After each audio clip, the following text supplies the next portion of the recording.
तो देश में चाहे निजीकरण के खिलाफ लड़ाई हो, समाज को बेचारा आराम से घर बैठा, रास्ता कौन दिखाता है?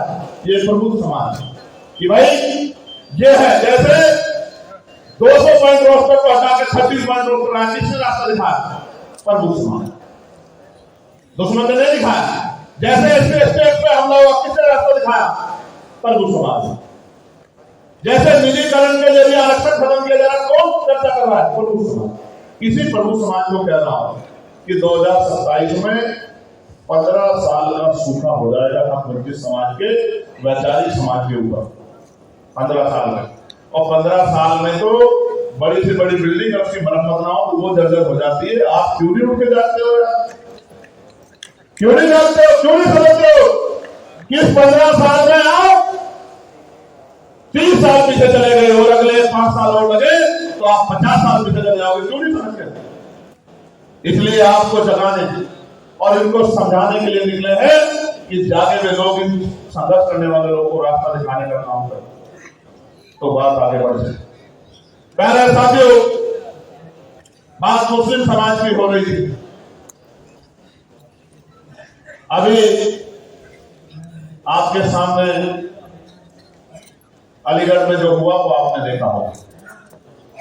और जो अपने आप को सेकुलर नेता कहते हैं, बड़ी बड़ी पार्टियों के नेता है, अगर उनके मुंह से एक शब्द निकला हो तो मेरा चैलेंज है आप सब लोग, आप चेक कर लो, उनके बयान चेक कर लो, उनका ट्विटर हैंडल चेक कर लो, एक शब्द निकला और उन चारों बच्चों को जानवरों से भी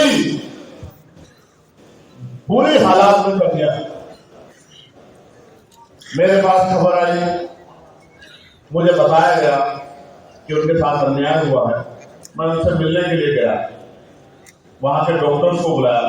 ऐसा लगता था डॉक्टर के ऊपर दबाव है कि इलाज बिगड़ना है तो जल्दी से स्टार्ट कर, क्योंकि मामला हाईलाइटेड ना।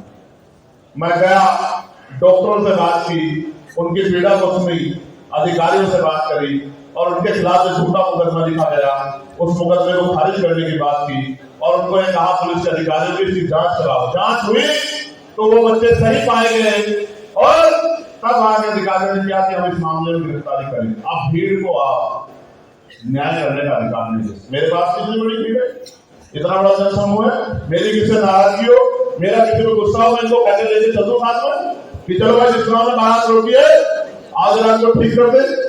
तो क्या भीड़ को ये छूट दी जा सकती है कि न्याय करे?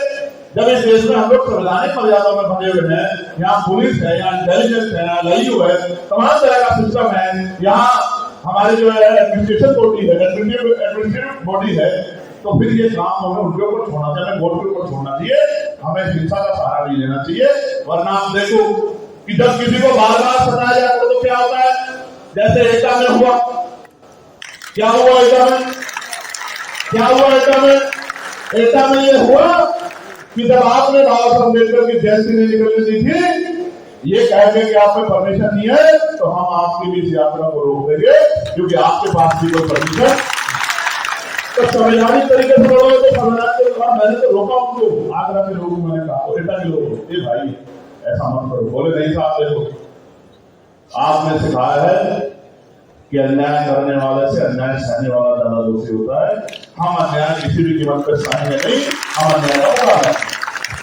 अब सोचो आगे कहीं और भी हो सकता है, आप रोकते हो, क्या रात रोकने के ढोंग करते हो, क्या झूठी जो है सांझ की दुआई देते हो। कोई किसी कमजोर नहीं, वो दिन चले गए। हर आदमी स्वाभिमान सम्मान के साथ जीना चाहता है, जो मेहनत मजदूरी करता है वो भी स्वाभिमान सम्मान का जीना चाहता है। कोई भारतीय संविधान में किसी को छोटा बड़ा नहीं रखता। ऐसी सोच अगर कोई रखेगा तो आने वाले दिन में उसके लिए भयंकर परिणाम घोषित हो सकते हैं। और मैं तो ये कह रहा हूं, अगर मैंने एक बार छूट दे दी तो भीम आर्मी के साथियों को, फिर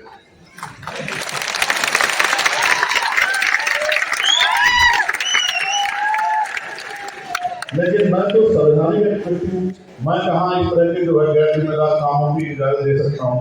इसलिए मैं आपको बहुत जिम्मेदारी से कह रहा हूं, अब तो आप देख रहे हैं, अभी मैंने एक घटना हुई और मुझे बात बुरी लगी और प्रभु समाज यहां बैठा है, वो भी उसका आकलन करें। इस सरकार ने